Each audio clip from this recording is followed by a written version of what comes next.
Magandang araw mga idol, samahan nyo naman kaming mag-install ng solar setup. Dito lang naman yan sa aming lugar.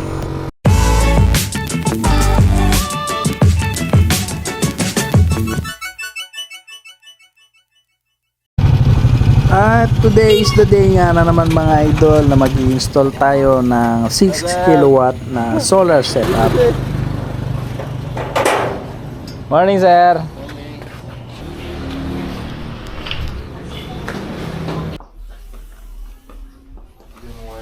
Try na 615 watts. Ano? 610? 615 watts 15? by patient.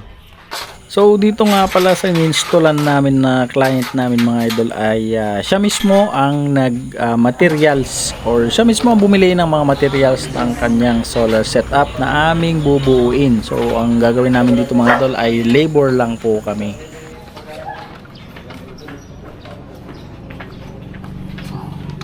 So bale binigyan lang namin si client ng mga listahan ng kanyang mga bibilihin, pero kadalasan meron ng package deal na binibigay ang mga supplier para sa mga kliyente na bumibili.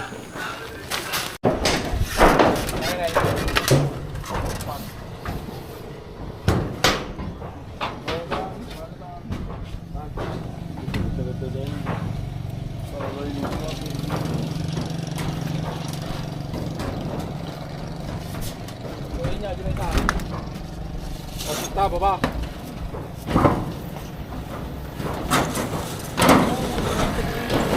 Di kasi pwede sa kabila mga idol dahil masyadong mataas yung firewall ng kanyang kapitbahay. Dito diyan mo pare? Ano? Ah, mababitik screw na eh. Wag. Dajay. Yang? 9.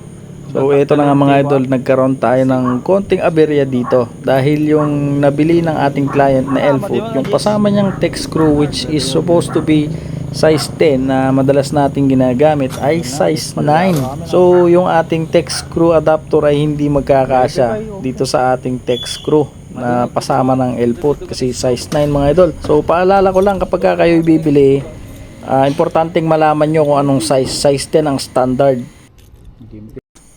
Buti na lang meron tayong dalang mga extra na tech screw na size 10 mga idol, kaya yun muna ang ginamit natin para lang makapagsimula na tayo kaagad dito. Dito mga idol, kapag maglalagay na kayo ng L-foot, maglagay din dapat kayo ng sealant bago L-foot para hindi tumagos yung ulan sa inyong bubong. Syempre nandito na rin lang kayo sa taas, lagyan nyo na rin pati yung ulo ng tech screw mga idol para sigurado. Yan, so tapos na tayo dito sa mga railings mga idol. Okay na. So sigurado na to dahil tigta tatlo rin yung kanyang L-foot na nilagay natin para sure ball.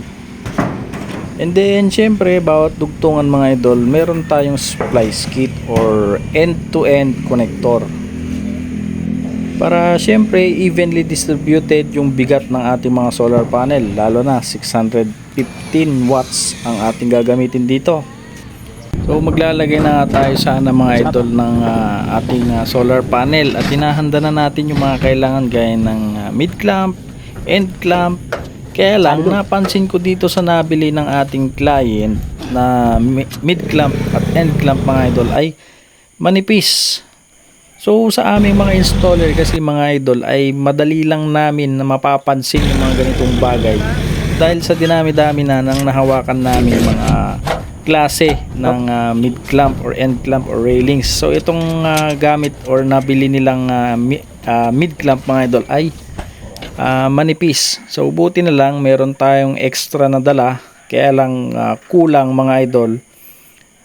Sinabi na rin namin kay client na kung gusto niya palitan niya yung gamit na end clamp at saka mid clamp ng mas makapal dahil medyo manipis nga mga idol yung kanilang nabili at hindi nila napansin kasi siyempre hindi naman nila alam yung mga ganitong bagay.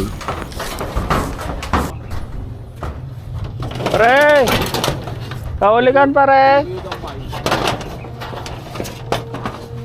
Kapag ka ganito nga mga idol na naglalatag na kami ng PV wire ng mga solar panel or mga entrada ng solar, ay hanggat maaari hindi kami nagbubutas mga idol ng pader ng bahay para hindi ganon maapektuhan yung integrity ng bahay, at saka syempre iwas na rin sa damage ng bahay, lalo na kung maganda yung pagkakagawa. Ano pa'y kurang na? Hanggat maaari naghahanap kami ng mga ibang pwedeng daanan na pwede namang makadaan na safe yung ating mga wirings. Mahirap naman kasi mga idol na napaganda mo nga yung daan ng wire mo, kaya lang nasira naman yung integrity ng bahay or humina yung structure niya gawa ng nagbutas ka sa kanyang pader.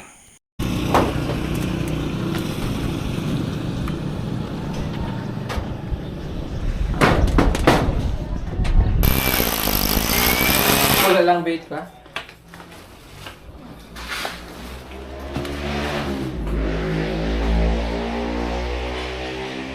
Na.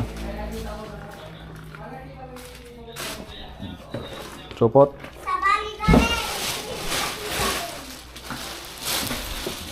So kailangan muna nating takpan yung baterya mga idol para habang nagdi-drill ay hindi malaglagan ng alikabok yung baterya natin. Siyempre bagong-bago pa naman mga idol. Tignan nga pala natin yung gagamitin nating mga set ng MCB dito.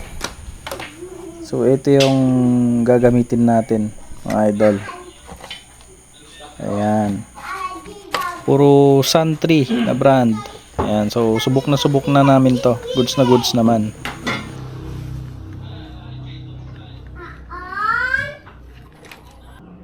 Matagal na ngang balak mga idol ng client namin na ito na magpa-solar, kaya lang marami siyang ginagawa. Medyo busy kaya hindi niya naaasikaso ito kaagad. Nakontakin kami para i-install yung kanyang solar setup. So, napagpasya niya kasing ituloy yung kanyang plano na magpa-solar dahil naramdaman niya mga idol yung abala ng walang kuryente ng almost 1 week. Gawa ng bagyong Yuan mga idol, kaya nung talagang nakapag-decide na siya na magpa-solar ay agad niya naman kaming kinontak. Kaya nga lang mga idol, hindi namin siya napuntahan kagad dahil nung mga panahon na yun ay busy naman kami mga idol na nagme-maintenance ng mga ibang client namin na nasalanta rin ng bagyong Yuan. Nagne-negosyo nga pala itong client natin na ito ng frozen goods at mga live products gaya ng mga tilapia, mga frozen goods mga idol, mga anong tawag dito, pork chop, mga ganyan. So nung nagkaroon ng bagyo mga idol, ilang linggo, halos 1 week na mahigit na walang kuryente dito. Kaya medyo nakakatakot kung meron kang ganitong klaseng negosyo tapos biglang nag-brown out, hindi mo alam kung kailan magkakaroon ulit ng kuryente. Mangangamba ka talaga kung anong mangyayari sa negosyo mo mga idol.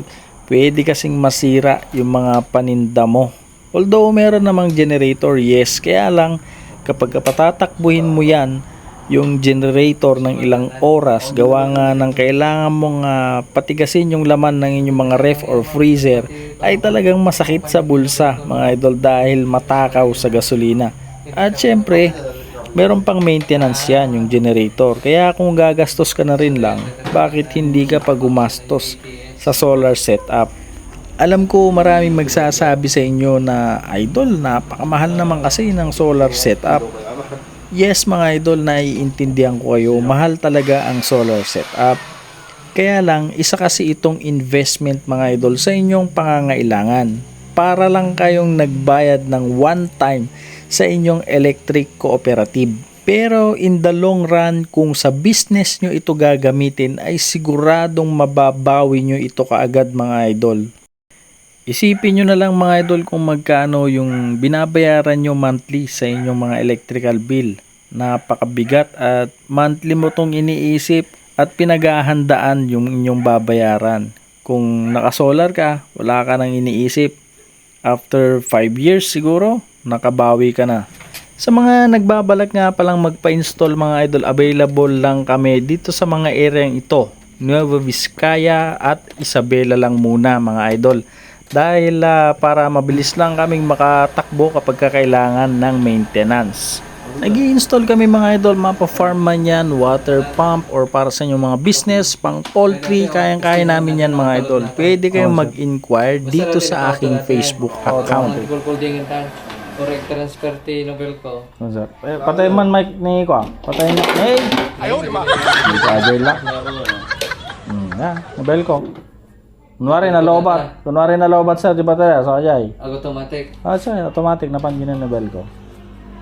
Yan mo Mike, kunwari ka naka-full charge, naabot na di ko anan. Sublimate lang. Dito. Gumagawa nga rin pala tayo mga idol ng portable na solar setup at mga ready to wall mount na solar setup, kaya i-PM nyo lang ako kung kailangan nyo.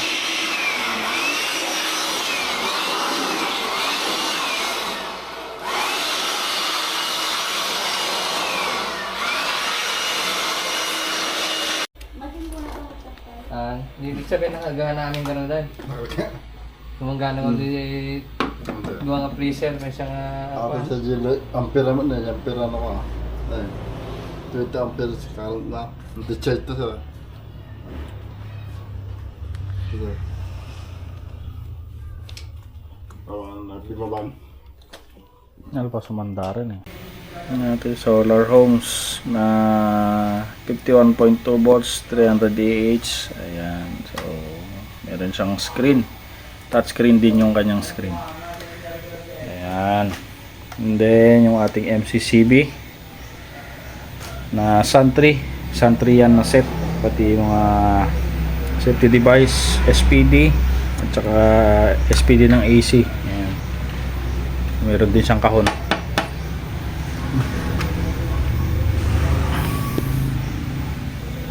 So nilalagay na rin yung kanyang city sensor. Ayan yung kanyang load, 1 kilowatt. So wala pang grid, naka pure solar siya ngayon. Ayan pa lang yung grid. So nakababa pa. Okay.